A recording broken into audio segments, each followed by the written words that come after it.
అధికముగా మునుపటికన్నా అధికముగా మేలులు మాకు కలుగజేయు, మేలులు మాకు కలుగజేయు.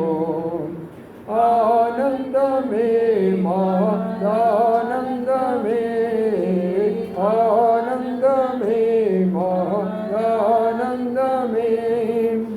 ఆశ్చర్యకరుడు యేసును, ఆశ్చర్యకరుడు యేసును.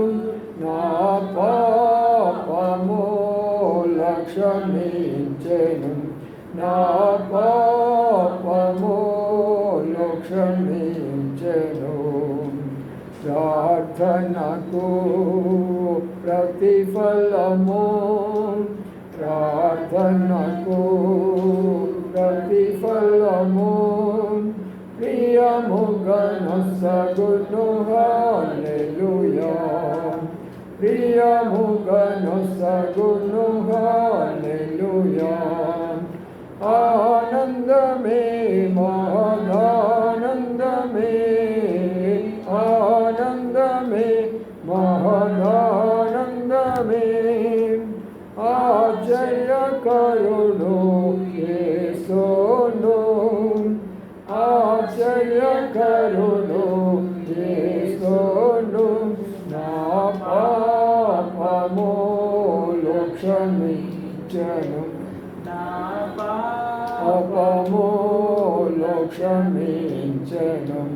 ఓ సర్వశక్తుడా నా సత్యదేవుడా, సర్వశక్తుడా నా సత్యదేవుడా. సర్వదా నిన్ను నే స్మరింతును, సర్వదా నిన్ను నే స్మరింతును. ప్రార్థన చేసుకుందాం. ప్రేమల మా పొడవు తండ్రి, నమ్మకాన్ని మా దేవానికి స్తోత్రాలు చెల్లించుకుంటూ రాత్రికాల ప్రార్థన కొరకాయ రాగల బిడ్డలు బట్టి స్తోత్రాలు. కానీ కూడా అవసరం వారు ఉంటున్నారు.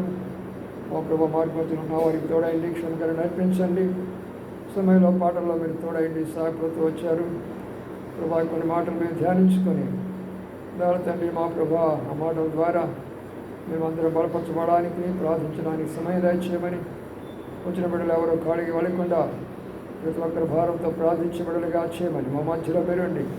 మీరు మాతో మాట్లాడవలసిందిగా ప్రార్థన చేస్తూ వందనాలు స్తోత్రాలు చెల్లించుకుంటూ దయాలస్తానికి అప్పచెప్పుకుంటూ యేసయ్య పరిశుద్ధ నామమున స్తుతించి ప్రార్థించి కనపరిచి వేడుకొంచున్నాము తండ్రి, ఆమేన్. కానీ కొంత సమయం ప్రార్థనలో గడపమనుకో చిన్న భాగాన్ని ధ్యానించుకుందాం. ప్రార్థన కొరకై అతను ప్రార్థనలోకి వెళ్ళిపోతాం. మత్తయి సువార్త 7వ అధ్యాయం, మత్తయి సువార్త 7వ అధ్యాయము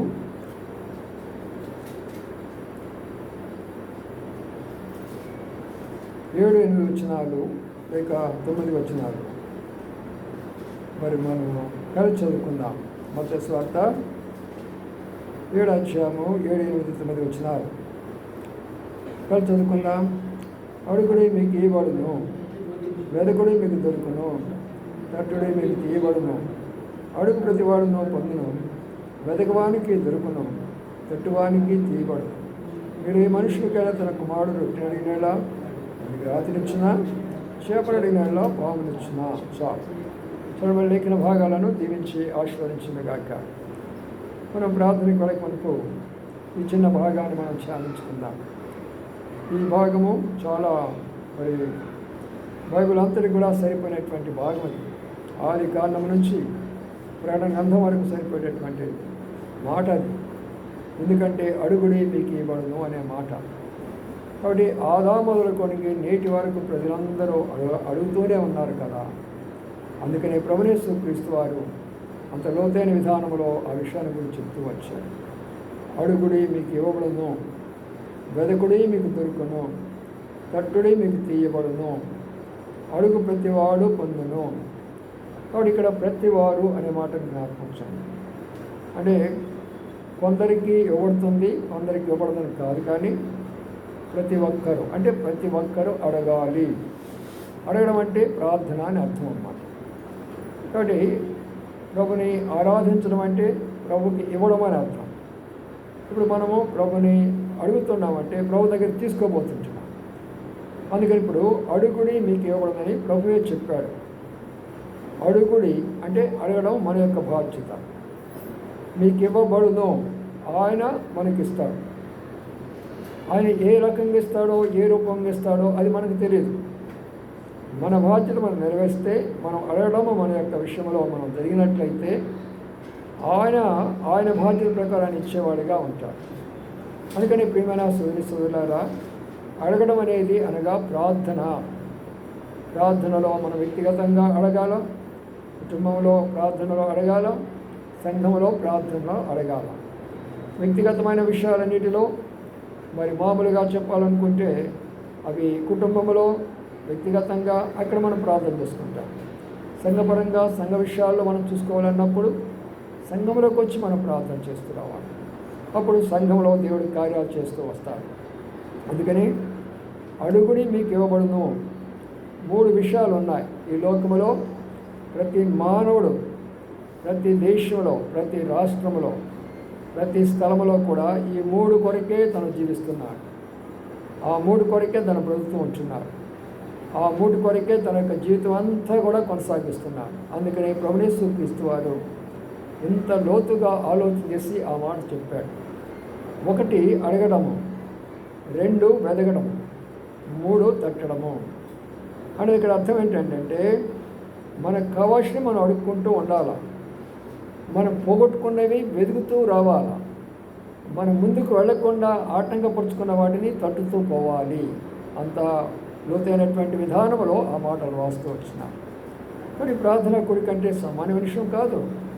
ప్రభు ఎందుకు ఈ మాటలు చెప్పాడు అని మనం ఆలోచన చేసుకుంటే ఆయన ఏమంటున్నాడంటే అడగడము అనేటటువంటిది మొట్టమాట, వెతకడం అనేటటువంటిది 2వ మాట, 3వది తట్టేటటువంటిది 3వ మాట. ఇక్కడ కూర్చున్న ప్రతి ఒక్కరికి కానీ ప్రపంచంలో ప్రభు నమ్ముకున్న ప్రతి ఒక్కరికి కూడా ప్రభు యేసు క్రీస్తు వారు ఇదే చెప్పారు. మీరు నన్ను నమ్ముకున్నంత మాత్రాన మీరు ఈ లోకంలో జీవించలేరు. ఏదో నేను దేవుని నమ్ముకున్నాను అన్నంత మాత్రాన మీరు జీవించలేరు. మీరు నన్ను నమ్ముకున్న తర్వాత కూడా మీరు చేయవలసిన 3 పనులు ఉన్నాయి. ఆ 3 పనుల్లో మొదటి పని ఏంటంటే నన్ను అడగడం నేర్చుకోండి. మొట్టమొదటిగా నన్ను అడగడం నేర్చుకోండి. కాబట్టి ఇది మొట్టమొదటి మనం చేయవలసిన పని ఏంటంటే మనము ఆయనను అడగడము నేర్చుకోవాలి. ఇది మొదటి యొక్క విషయము.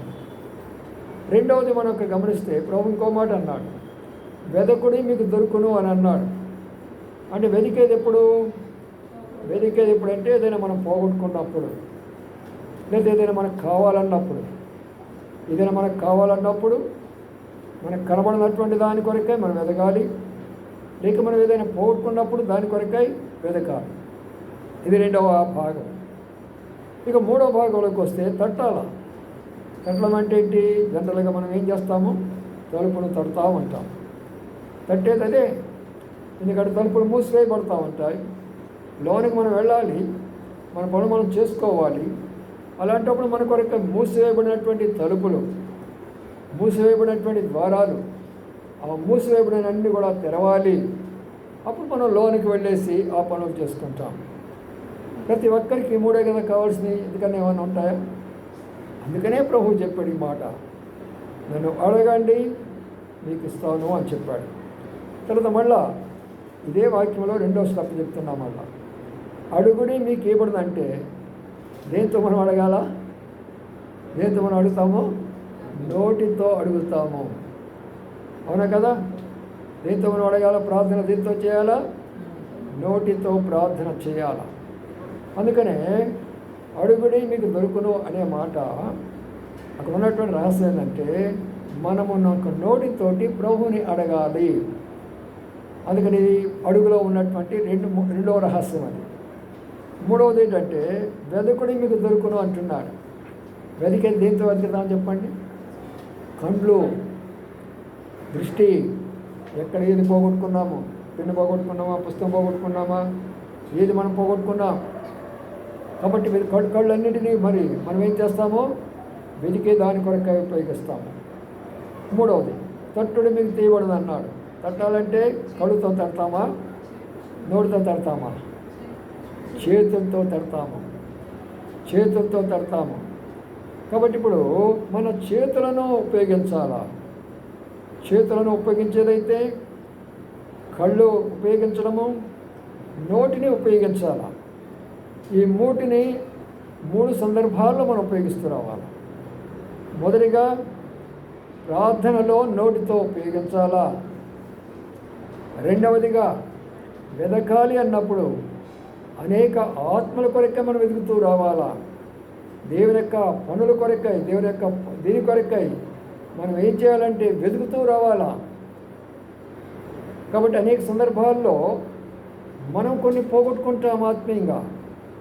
కొన్ని వరాలు, కొన్ని తలాంతులు, కొన్ని పరిచర్యలు, కొన్ని సేవలు, కొన్ని ఆత్మలు, కొన్ని సందర్భాల్లో మనం పోగొట్టుకుంటాం. దానిని మనం ఏం చేస్తూ రావాలంటే వెతుకుతూ రావాలా. చూసారా, తట్టాలా. మనం ఇప్పుడు అడుగుతున్నాము, మరి ఆ తర్వాత మనం తట్టాలా. ఆ తర్వాత ఇప్పుడు వెతుకుతుంటున్నాము. అది ఇప్పుడు ఏం జరగబోతుందంటే కొన్ని మనకు ఆటంకరంగా వస్తున్నాయి.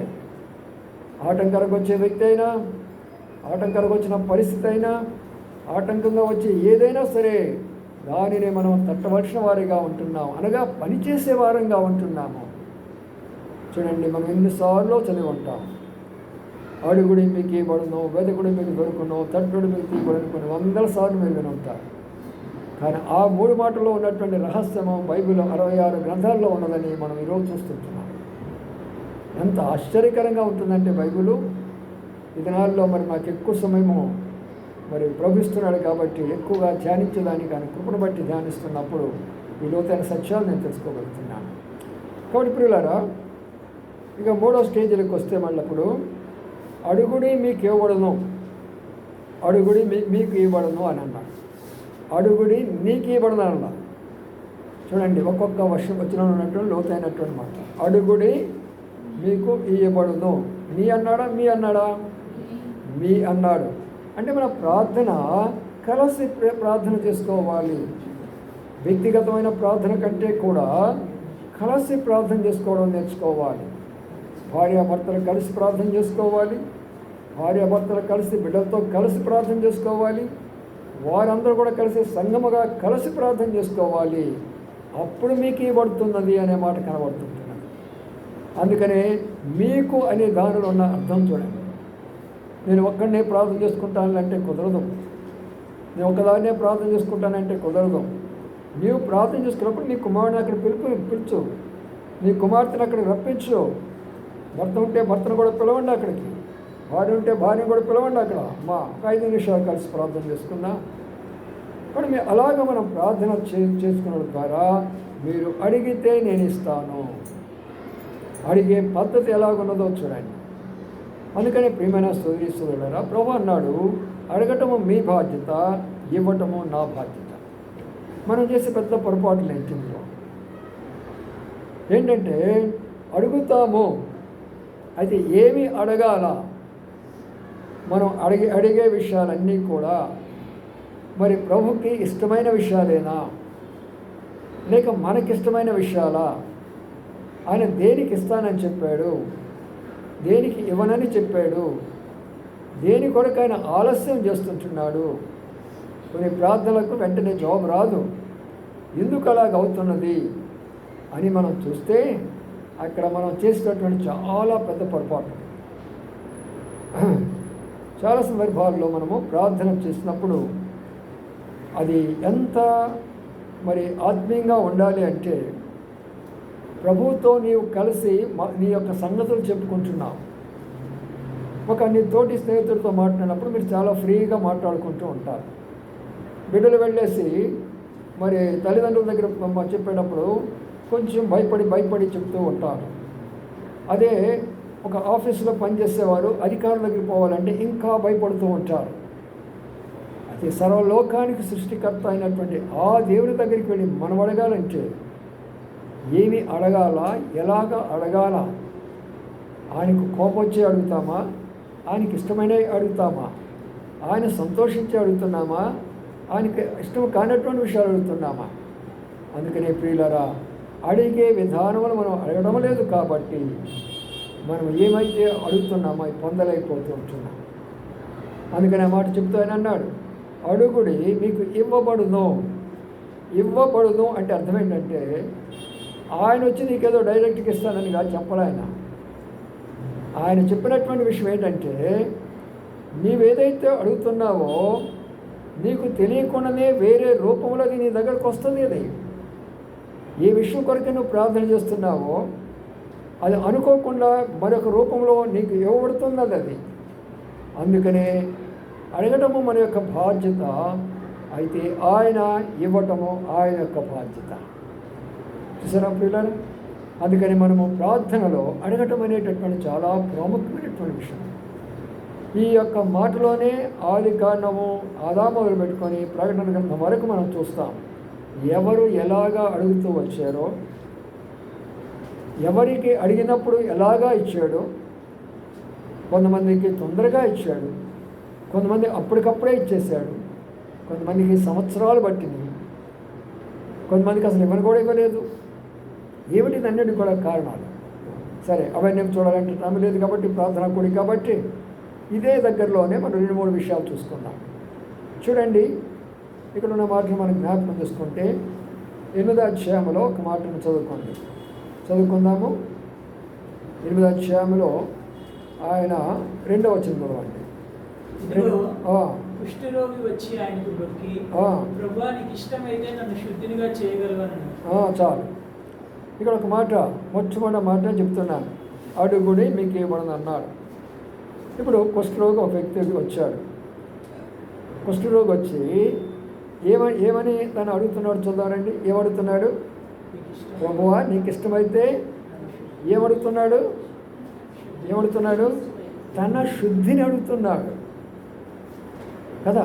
మామూలుగా రోగులు ఏం చేయాలా? డాక్టర్లు అడుగుతారు, మందులను అడుగుతారు, అవునా కదా. ఇంకేదైనా ఇంకోటి ఏదైనా మార్గం ఉన్నదా కాబట్టి హాస్పిటల్ ఎక్కడ ఉందని కనుక్కోవాలా. చూసారా, వీటన్నిటి కొరకే మనం రోగులుగా ఉన్నప్పుడు మన యొక్క ఆలోచన అంతా అలాగే ఉంటుంది. కానీ ఇప్పుడు తను ఏమడుతున్నాడంటే డైరెక్ట్గా, కొంతమంది కుష్ఠరోగులు ఏమంటారంటే, అమ్మ నాకు కొంచెం సహాయం అయ్యాయా, అయ్యా నాకు కొంచెం డబ్బులు ఇచ్చేయ్యా, అయ్యా నాకు కొంచెం ఆహారం పెట్టయ్యా, ఇలాగ అడుగుతూ ఉంటారు కదా. కానీ ఇక్కడ ఏమడుగుతున్నాడు ఆయన? డైరెక్ట్గా తనకు కావాల్సినది ఏమిటి? తనకు కావాల్సినటువంటిది ఏంటంటే రోగం పోవాలా, ఆ రోగం పోవాలా, అది తను అడుగుతుందంతే. మనం ప్రార్థన చేసే పొరపాట్లు ఇవే. ఏమి మనం ప్రార్థన చేయాలంటే ఏది కరెక్ట్గా నాకు అవసరమో, ఏది నాకు కరెక్ట్గా అవసరమో అది నాకు కావాలి. ఇప్పుడు మన ఇంటి దగ్గర నుంచి ఇక్కడికి మనం రావాలి, మన స్థాయిని బట్టి. ప్రభువా నా ఇంటి దగ్గర నుంచి బయలుదేరి ఇక్కడికి రావాలంటే నాకు స్కూటర్ కావాలి కదా అయ్యా, అడుగు తప్పులేదు. అదేంటా? లేదు నాకు చాలా పెద్ద కాస్ట్లీ, మరి ఎన్నో లక్షలు 50 లక్షలు పెట్టి ఒక కారు నాకు కావాలంటే ప్రభు ఇస్తాడా? మనకు అది ఇస్తాడా? కారు ఉండడం అవసరమే, కానీ అడిగే విధానంలో ఉన్న డిఫరెన్స్ చూడండి. ఇప్పుడు ఒకడు ఇంటర్మీడియటో 10th క్లాసో పాస్ అయిపోయినాడు. వెళ్ళిపోయిన తర్వాత మరి ఉద్యోగం కొరకు వెళ్ళేసేసి నేను ఆఫీసర్ని కావాలని ప్రార్థన చేస్తుంటే దేవుడు ఇస్తాడా? నీ స్థాయి ఏంటి? 10th class. నీ స్థాయి ఏంటి? ఇంటర్మీడియట్లో. దానికి తగిన రీతిగా నువ్వు అడగాలి. స్థాయికి మించి నువ్వు అడగకూడదు. ఆయన ఏది అడుగుతాడో చూస్తాడు. తను అడుగుతున్నాడే ఇది తనకు అవసరమా కాదా, ఇప్పుడు తను అడిగేది తనకు అవసరమా కాదా అని ఆయన చూస్తే అది నీకు ఇస్తారు. అందుకని ఇప్పుడు ఈ కుష్ఠరోగి ఏమడుగుతున్నాడంటే తనకి ఏది అవసరమో అదే అడుగుతున్నాడు. ప్రభు వెంటనే గుర్తుపెట్టాడు, అవును తనకు అవసరమైంది అడుగుతున్నాడు, అవసరం కాంది అడగటం అనేది. ఇక్కడ మన ప్రార్థనలో మనం నేర్చుకోవాల్సిన మొదటి పాఠం ఏంటంటే, ప్రభువా ఇప్పటివరకు నేను ఏదేదో అడుగుతూ వచ్చానయ్యా, అలా కాదు, నాకు ఏది అవసరమో నాకు అది కావాలా అంతే. నాకు ఏది నా యొక్క వ్యక్తిగతమైన విషయము, నాకు ఏమి కావాలా, నాకు ఉద్యోగమా, లేక నా చదువులోనా, లేక నాకు కొంచెం ఆర్థిక ఇబ్బందా, లేక నాకు ఆత్మీయ పరిస్థితి, ఏది ప్రభువా, అది నాకు ఏది అవసరమో అదే నేను అడుగుతున్నానని డైరెక్ట్గా అడుగు, వెంటనే మనం జవాబు చేస్తాం. అలాగ మనం చేయం కాబట్టి నెలలు, దినాలు, సంవత్సరాలు గడిచిపోతూనే ఉంటాయి, జవాబులు రావు అన్నమాట. చూసారా, ఇది వ్యక్తిగతమైనటువంటి విషయం, కుటుంబ విషయం కాదు ఇది వ్యక్తిగతమైన విషయం. అలా అక్కడ కూడా గుర్తుంచుకోండి, వ్యక్తిగతమైనటువంటిగా అడిగెడతాను. సరే, అదే కొంచెం కిందకు వస్తాము. ఇంకో మాట అడుగుతున్నాడు చూడండి, 6వ వచనమండి. ప్రభువా, నా దాసుడు పక్షవాయువుతో మిగులు బాధపడుచు ఇంటిలో పడి ఉన్నాడని చెప్పి ఆయనను వేడుకున్నాడు. ఇప్పుడు ఈయన ఏం చేస్తున్నాడు? తన కొరకు అడగటం వల్ల డిఫరెన్స్ చూడండి. ఇక్కడ ఉన్నటువంటి తేడా తెలుసుకోవాలి వాక్యంలో. ఎవరి కొరకు అడుగుతున్నాడు ఆయన? తన ఇంటి వారి కొరకు, తన ఇంటిలో పని చేసే వారి కొరకు, తన ఇంటిలో ఉన్నవారి కొరకు ఇప్పుడు అడగడం ప్రారంభించాడు. కాబట్టి ఇప్పుడు తనకి ఏది అవసరమో, తను శతాధిపతి, తను ఇంకా ఒక ప్రమోషన్ కొరకు అడిగి ఉండవచ్చు, లేక నాకు ఇంకొక గొప్ప అధికారం, నాకు కొంతమంది సైనికులు ఇవ్వయ్యా, లేదా నాకు ఇంకో కొంత ధనం ఇవ్వయ్యా అని అడిగి ఉండొచ్చు ఆయన. కానీ ఏమడుగుతున్నాడు కరెక్ట్గా చెప్పండి? ఏమడుగుతున్నాడు? తన ఇంటిలో పడి ఉన్న పరిస్థితిని అడుగుతున్నాడు. కానీ మనం నేర్చుకోవాల్సిన రెండవ పాఠం ఏంటంటే వ్యక్తిగతమైనటువంటి యొక్క ప్రార్థన, రెండవది కుటుంబ సంబంధమైనటువంటి యొక్క ప్రార్థన. ప్రభా, నా ఇంటి పరిస్థితి ఇలాగ ఉంది, నా భార్య పరిస్థితి ఇలాగ ఉంది, నా బిడ్డల పరిస్థితి ఇలాగ ఉంది, నా పరిస్థితి ఇలాగ ఉంది, నా ఆరోగ్య పరిస్థితి ఇలాగ ఉంది, నా ఆత్మీయ పరిస్థితి ఇలాగ ఉంది, నా అప్పుల పరిస్థితి ఇలాగ ఉంది, నా కష్టాల పరిస్థితి ఇలాగ ఉంది. ప్రభా, వీటినే నేను అడుగుతున్నాను, లేనిది నేను అడగను ప్రభా. అంత చక్కగా మనం ప్రార్థన చేస్తామా? అప్పచెప్పేసుకొని పోతా ఉంటాం, నేర్చుకుని అప్పచెప్పుకుంటా అదే పని కనుక నువ్వు ప్రార్థన చేసేటప్పుడు కొంచెము మనసు పెట్టి ఏం అడుగుతున్నానా, ఎలాగో అడుగుతున్నానా, అది ఆయన వింటున్నాడా, విన్నప్పుడు ఆయనకు అర్థమవుతుందా, ఆయన నాకు ఇచ్చేటటువంటి స్టేజీలో ఉన్నాడా, ఇంత లోతుగా ఉంటుంది ప్రార్థన అనేటటువంటి. అందుకని నామకార్థమైన ప్రార్థన వద్దు, మనం ఒక లోతైన ప్రార్థనలకు మనం వెళదాం. చూసారా ప్రియులారా? ఇప్పుడు తను తన కొరకు కాకుండా కష్టంలో పడి ఉన్నటువంటి పక్షవాత రోగం కొరకు యొక్క భారము కలిగి ఆయనను వేడుకుంటున్నాడు. ఇక్కడ మనం నేర్చుకోవాల్సిన పాఠం ఏంటంటే, నేను ఆరోగ్యంగా ఉన్నాను, బాగానే ఉన్నాను, పర్వాలేదు అనుకోకూడదు. అనారోగ్యంగా ఉన్నటువంటి వాడు, అందులో నాకు తెలిసినటువంటి వ్యక్తి, నాతో పడిపోయినటువంటి వ్యక్తి, ఆ లేవలేనటువంటి పరిస్థితిలో ఉన్నటువంటి వ్యక్తి, నా దగ్గరే ఉన్నటువంటి, నా ఇంటిలోనే పడి ఉన్నటువంటి వ్యక్తి ఏం చేయాలని నేను ఆయన కొరకే నేను మొదలుపెట్టాలి. మరి కుటుంబంలో భర్త వస్తే భార్య రాడు, భార్య వస్తే భర్త రాడు, వాళ్ళిద్దరు వస్తే బిడ్డలు రారు, వాళ్ళు వస్తే బంధువులు రారు. కానీ ఇక్కడ మనం నేర్చుకునేటువంటి రెండవ పాఠం ఏంటంటే, ప్రభువా, నన్ను రక్షించుకున్నావు మంచిదే, నా కుటుంబాన్ని రక్షించుకున్నావు మంచిదే, మరి నా ఇంటిలో పడిపోయిన వాళ్ళ సంగతి ఏంటి, నా బంధువుల్లో పడిపోయిన వాళ్ళ సంగతి ఏంటి, శారీరకంగా పడిపోయినారో వాళ్ళు, మానసికంగా పడిపోయినారో వాళ్ళు, లేదా ఇంకా ఏ రకంగా పడిపోయినారో ప్రభువా, వాళ్ళ కొరకే నీ దగ్గరికి వస్తానయ్యా, వాళ్ళ కొరకే నీ దగ్గరికి వస్తానంట. అప్పుడు ప్రభు అంటాడు, నీవు కరెక్ట్గా అడుగుతున్నావు, నువ్వు స్వార్థపరుడు కాదు. ఇక్కడ వాడు పడిపోయాడులే, నేను శతాధిపతిని కదా, ఎంతమంది నా దగ్గర లేరు, ఆడ గురించి నేను ఎందుకు ఆలోచన చేయాలా అనుకునే వ్యక్తి కాదు. అందుకనే తన గురించి ప్రభు ఏం గొప్ప సాక్ష్యం ఇప్పుడు తెలిసిన చూడండి, 10వ చదవండి. యేసు ఈ మాట విని ఆశ్చర్యపడి వెంట వచ్చుచున్న వారిని చూచి, ఇశ్రాయేలీయులలో నేనెవరికైనా నేనింత విశ్వాసం ఉన్నట్లు చూడలేదని నిశ్చయముగా మీతో చెప్పుచున్నాను. చూడండి, ఇప్పుడున్న మాటను మనం జ్ఞాపకం చేసుకోండి ప్రియులారా. ప్రభువును ఆశ్చర్యపరిచినాడంట. ఆయన ప్రార్థన ఏమైంది తెలుసా? ఆయన అడిగిన విధానము ఎలాగో తెలుసా? ప్రభువుకు ఆశ్చర్యపడినాడు. చాలామంది ప్రార్థనలు మొక్కుబడి ప్రార్థనలాగా ఉంటాయి. నాకు అది కావాలా, నాకు ఇది కావాలా, అన్నీ భూ సంబంధమైన మనం అడుగుతూ ఉంటాం కదా. అందుకని ప్రభు అన్నీ నవ్వుకుంటూ ఉంటాడు. ఎందుకంటే నేను ఎడిదిరిగడికి ఇస్తాను ఇవన్నీ కూడా. కానీ వాళ్ళకి ఏది అవసరం అది అడగటంలో వాళ్ళకి భోజనం ఇస్తూనే ఉన్నాను, వాళ్ళకి కావాల్సిన ఇస్తూనే ఉన్నాను. వాళ్ళు అయితే ఈ కాదు, వాళ్ళకి ఏది కావాలో అది వాళ్ళు అడగడం లేదు. అందుకనే ఇప్పుడు ప్రభు అంటున్నాడు, నేను ఇశ్రాయేలీలో చూడనటువంటి విశ్వాసము అన్యుడైనటువంటి నీలో చూశాను. కాబట్టి మన ప్రార్థనలో దేవుడు మూడో భాగంలో ఏం చూస్తాడో తెలిసిన, మనం ఎలాగా ప్రార్థన చేస్తాడో చూస్తాడు. ఆయన దగ్గరకు వచ్చి ఎలాగ మనం ప్రార్థన చేస్తాం, ఎంత భారంతో మనం ప్రార్థన చేస్తాం, ఎంత విశ్వాసంతో మనం అడుగుతాం, అది ఆయన గమనిస్తాడు. అందుకని అన్నాడు ఆయన, నీవు కోరినట్టే అయిపోతుంది పో. ఎంత టైం పట్టింది? వెంటనే జవాబు వచ్చేసింది, వెంటనే జవాబు వచ్చింది. కాబట్టి ప్రియమైన సోదరులారా, ప్రార్థనలో ఉన్న రహస్యాలు ఇవన్నీ కూడా అడగవలసిన రీతిగా మనం అడిగితే వెంటనే జవాబు వస్తుంది. దేనికి అడగాలో దాని కొరకు అడిగితే జవాబు వస్తుంది, దేనికి అడగకూడదో దానికి అడిగితే జవాబు రాదు. అడిగే విధానము కానీ సరిగా లేకపోతే జవాబులు రావు.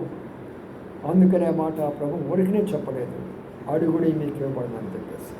మూడో మాట చూసుకొని ముగించుకొని ప్రార్థనలోకి వెళ్ళిపోదాము. తర్వాత చాలా విషయాలు ఉన్నాయి, దాని గురించి మాట్లాడుకోవాలన్నప్పుడు చూడండి, ఇక్కడ ఉన్నట్టు మాట 25 వచ్చింది, 8 అధ్యాయం 25 వచ్చింది. వారు ఆయన యొద్దకు వచ్చి, ప్రభువా, నశించిపోవచ్చున్నాము, మమ్మల్ని రక్షించమని చెప్పి ఆయనను లేపిరి. చూడండి, ఇప్పుడు ఇది మూడో యొక్క విషయంలోకి వస్తే, అది వ్యక్తిగతమైతే, ఇది కుటుంబ సంబంధం అయితే, ఇది శిష్యులుగా దేవుని యొక్క సంఘముగా దేవుని యొక్క సహవాసముగా కలిగినటువంటి మన మీదకి అనేకమైనటువంటి యొక్క ఆపదలు, అనేకమైనటువంటి కష్టాలు, అనేకమైనటువంటి శ్రమలు, అనేకమైనటువంటి బాధలు, శత్రువు యొక్క దాడులు మన మీద అటాక్ చేస్తాయి. ఆ యొక్క వలలో వచ్చి ఆ యొక్క భయంకరమైనటువంటి అలలు మన దగ్గరికి వచ్చేసేసి ఆ తుఫాను మన మీద ఎదుర్కొంటున్నప్పుడు, అయ్యా నశించిపోతున్నామని వాళ్ళు కరెక్ట్గా అడిగారు. ఆ ప్రార్థనలో ఉన్న ప్రత్యేకత చూడండి ఎంత బాగా ఏమని అడిగినారు చెప్పండి. వాళ్ళు కరెక్ట్ వాళ్ళ ప్రార్థనలో ఉన్న మాట చూడండి, మొదటి మాట చూడండి ఎంత చక్కగా ఉంది ఆ ప్రార్థన. కుష్ఠరోగినైన నన్ను శుద్ధి చేయయ్యా, అది కరెక్ట్ అయినటువంటి యొక్క ప్రార్థన. రెండవ ప్రార్థన ఏం చూసాము, నా దాసుడు పడి ఉన్నాడయ్యా, ఆ దాసుని స్వస్థపరచయ్యా, అది కరెక్ట్ అయినటువంటి యొక్క ప్రార్థన. మూడో ప్రార్థన ఏమో చెప్పండి ఇక్కడ, అయ్యా నశించిపోతున్నామయ్యా. పడిపోయమని వాళ్ళు ప్రార్థన చేయాల, శుద్ధి చేయమని వాళ్ళు ప్రార్థన చేయాల. ఏమని ప్రార్థన చేస్తున్నారు వాళ్ళు? ఏమని చేస్తున్నారు? అయ్యా మా మీదకి నాశనం వచ్చేసింది, కొంత సమయంలో చనిపోతాం మేము, మా పరిస్థితి దారుణంగా ఉంది, ఎవరు లేరు మమ్మల్ని రక్షించడానికి. కరెక్ట్గా అడిగినారు. ఏదైతే అడిగారో వెంటనే ప్రభు విన్నాడు, వెంటనే ప్రభు అక్కడికి వచ్చేసాడు. వెంటనే ప్రభు వచ్చాడు, వాళ్ళ మీదకి వచ్చిన పరిస్థితిని ఆఫ్ చేసేసాడు. అనగా సంఘముగా, శిష్యులు అనగా సంఘానికి గుర్తు. ఇక్కడ సంఘంగా కలిసి మనం ప్రార్థిస్తున్నప్పుడు ఆ ప్రార్థనకు దేవుడిచ్చే గొప్ప అద్భుతమైనటువంటి జవాబు ఇది. అయ్యా మా అవసరం ఇది, మాకు ఒక స్థలం కావాలా, మాకు మందిరం కావాలా. చూడండి, ఆదివారం వస్తారు జనాలు, ఇక్కడ అంతా కూడుకుంటారు. అంటే దాని అర్థం ఏంటంటే, ఏదో కొంచెం స్థలం ఉంటే అటు కూర్చొని వస్తారు కాసేపు అంటారు. వారం ఉన్న వాళ్ళు ఏం చేయాలా, నాకు స్థలం కూడా కూర్చోవడానికి లేదు ప్రభువా, నాకు ఒక స్థలము కావాలా, నాకు ఒక మందిరం కావాలా, అందుకొరకే నీ సన్నిధిలో కూర్చొని నేను ప్రార్థన చేస్తున్నాను, సంఘంతో కలిసి నేను ప్రార్థన చేస్తున్నాను, నేను కూర్చోడానికి నాకు స్థలం కావాలి కదా. కాబట్టి ప్రియులారా, మనకు వచ్చినటువంటి అనేకమైనటువంటి పరిస్థితుల్లో ప్రభు మన దగ్గరకు వచ్చి ఆ పరిస్థితులన్నీ తొలగించాలి అన్నప్పుడు సంఘముగా మనము ప్రార్థించాలి. సంఘ ప్రార్థన అంటారు. 3 విషయాలు ఉన్నాయి చిన్న మాటలో. అడుగుడి మీకు ఇవ్వబడిన మాటలో 3 స్టెప్పులు చెప్పాను. 3 విషయాలు, శ్రేష్టమైనటువంటి విషయాలు మనం చూస్తూ వచ్చాము. మొదటి మాట, అడిగేది ఎవరు? మనము. ఎవరిని అడగాల? ప్రభువుని అడగాలి. ఈ రోజున సేవకులైనటువంటి వారు ఎవరిని అడుగుతున్నారు? మనుషులు అడుగుతుంటున్నారు. నీవు నాకు అది తీసుకొచ్చి పెట్టు, నీకు డబ్బులు తీసుకురా, నీకు అది అనేకమైనటువంటి ఒక రీతిగా మనుషులను అడుగుతూ ఉంటున్నారు. దైవజనుడు భక్సింగ్ గారు ఎప్పుడు కూడా ఏ విషయంలో కూడా ఆయన నోరెత్తి తన అవసరతను ఎవ్వరికి చెప్పుకోడు. ఆయన పిలిచినప్పుడు 3 ఉన్నాయి ఆయన పిలుపులో ప్రత్యేకతలు. 1, నువ్వు ఏ చర్చితో కలవద్దు, ఏ డినామినేషన్తో కలవద్దు. 2, నీ అవసరత ఎవరికి చెప్పుకోవద్దు. 3వది, నీ సొంత ఏర్పాట్లు ఏం చేసుకోవద్దు. అందుకని ఆయన ఒక మీటింగ్ పెట్టాలంటే ఈ రోజులాగా మనవాళ్ళు ఇప్పుడు వీబేస్ పెట్టాలిగా, ఎండాకాలం వచ్చింది కదా కాబట్టి నేను వీబేస్ పెట్టేస్తా, ఇప్పుడు కాన్వకేషన్ జరగాలి కదా, మరి మన సెలవులు వచ్చింది కదా కాన్వకేషన్. ఇప్పుడున్నటువంటి సేవకులంతా కూడా అలాగే జరిపిస్తుంటున్నారు. భక్సింగ్ గారు అట్లా చేసేవారు కాదు. ప్రభువా కాన్వకేషన్ పెట్టమంటావా, ప్రభువా ఫలానా మీటింగ్ జరిపించమంటావా, ప్రభువా ఫలానా స్థలానికి వెళ్ళమంటావా, ఆయన ఆజ్ఞ లేకుండా అడుగేయలేదు ఆయన. అందుకనే ప్రపంచంలో ఇన్ని వేల సంఘాలు కట్టడానికి దేవుడు ఆయనను గొప్ప సాధనంగా వాడుకుంటూ వచ్చాడు. వాడి ప్రియమైన సోదరులారా, ఆ విశ్వాసం అనేది ఆయనలో బలమైనటువంటి విశ్వాసం, అడగడం అనేటటువంటి దానిలో బలంగా అడిగేటటువంటి వాడు. మనం కూడా ప్రభుని అడగాల్సిందే. మనుషుల వైపు కానీ మనుషులు అడగడం కానీ ఏ విషయం వచ్చినా సరే, ప్రభు నిన్ను అడుగుతున్నానంతే, నిన్ను అడుగుతున్నానంటే ప్రభు వెంటనే నువ్వు అడిగేది నిజంగా నీకు అవసరమైనప్పుడు తప్పనిసరిగా నీకు జవాబు ఇస్తాడు. అది నీకు అవసరం కానప్పుడు అది ఆయన జవాబు ఇవ్వడం. మనకి ఏది కావాలో అది కాకుండా ఇంకొక రకంగా మనం అడిగినప్పుడు దానికి కూడా ఆయన జవాబు ఇవ్వడం. మన స్థాయిని బట్టి మన ప్రతిదీ అడుగుతూ రావాలి. మన స్థాయి కాకుండా అడిగితే అటు దానికి వాడికి జవాబు ఇవ్వడం. కాబట్టి ప్రియులారా, రాత్రికాల సమయంలో ఈ కొన్ని తలంపులతో మనం ప్రభుని ప్రార్థన అడుగుతాము. ఇప్పుడు మనం వచ్చింది వ్యక్తిగతమైనటువంటి వాటి కొరకై ప్రార్థన చేస్తూ వెంటనే జవాబు వచ్చేస్తుంది. శుద్ధి చేయబడుతూ వచ్చాడు. కుటుంబంగా ఉన్న సమస్యలు వెంటనే జవాబు వచ్చేస్తుంది. కుటుంబ సమస్యలు అన్నీ పెరిగిపోయినాయి. సంఘపరం వచ్చినటువంటి సమస్యలు సంఘంగా వారు అయ్యా అని అన్నప్పుడు నేను మీకున్నాను అని అన్నాడు ప్రభు. కాబట్టి అలాంటి అనుభవంలోకి మనం వెళ్ళి కొంత సమయము ప్రభు సమయంలో వెళ్ళుకున్నాం. రండి ప్రార్థనలోకి వెళదాము. వాక్యమైన అనుభవంలో మనము క్లుప్తంగా ప్రార్థన చేసుకుంటూ పోదాము. మొట్టమొదటిగా మరి రేపటి దినం జరగాల్సినటువంటి ఆరాధన గుర్తుంచుకోండి. తర్వాత 10th క్లాస్ బిడ్డలు కొంతమంది పరీక్షలు రాస్తుంటున్నారు. ఆ బిడ్డలు ప్రభు మరి మంచి జ్ఞానం ఇచ్చినట్లుగా దాని విషయమై జ్ఞాపకం చేసుకొని ప్రార్థనలో జ్ఞాపకం చేసుకుంటూ రండి. తర్వాత మందిరం యొక్క స్థలాన్ని మర్చిపోకుండా జ్ఞాపకం చేసుకుంటూ రండి. తర్వాత కొన్ని వ్యక్తిగత విషయాలు మధ్య మధ్యలో చెప్తూ వస్తాను, వాటి కొరకు మీరు ప్రార్థిస్తురండి. ప్రార్థన చేసుకుందాము. మన ప్రార్థనలను ఆయన తప్పనిసరిగా జవాబిచ్చే రీతిగా విన్న అనుభవంలో ఆ రీతిగా ప్రార్థించడం నేర్చుకుంటే మన జవాబులు తప్పనిసరిగా వస్తాయి. నీతిమంతుల ప్రార్థన దేవుడాలకించును, వారు తమల వృక్షము వలె మోవేయుదురు, వారు తమల వృక్షము వలె